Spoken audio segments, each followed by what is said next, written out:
Magtatapos ang school year 2025 to 2026 ngayong buwan ng Marso. Opisyal na rin inanunsyo ng Department of Education ang schedule ng End of School Year o EOSY rights na nakatakda sa March 30 to 31, 2026. Ibig sabihin sa nasabing mga petsa, isasagawa ang moving up ng kindergarten pupils, recognition sa outstanding learners, at graduation naman sa grade 6 at grade 12 learners para sa pampublikong mga paaralan sa elementarya at sekundarya.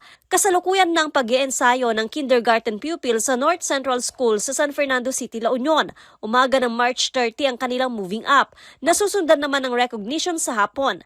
Habang sa March 31 naman ang graduation ceremony. School uniform ang susuot ng mga chikiting ng kindergarten para sa moving up. Wala pong kahit anong babayaran. Basta umattend lang po yung mga parents. Ayan. Ang mga learners po. Tsaka bawal din po ang kung ano-anong isasabit sa na mga garbong, mga flowers or corsage, ganun po. Nasa parents na lang daw po kung gusto nilang maglagay, yung simple lang. Basta ginawa nilang simple yung magiging moving up ng mga bata. Simple pero makabuluhan ang isasagawang mga seremonya. Wala ring ilalabas na pera ang mga magulang sa nasabing mga okasyon.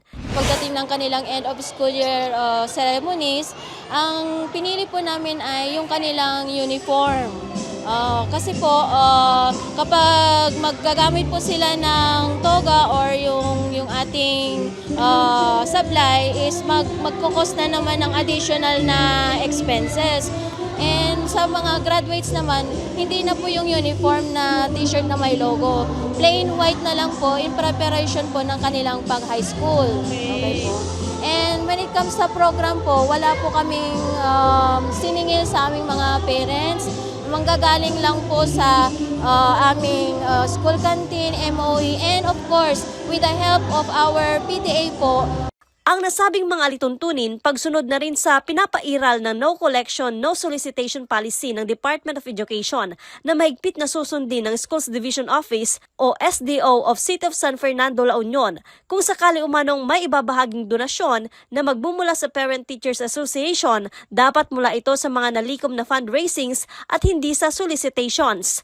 Ang gusto lang naman natin is mag-attend yung mga bata ng graduation nang walang iniisip na yung pasanin because of the extra money na gagastusin nila during graduation.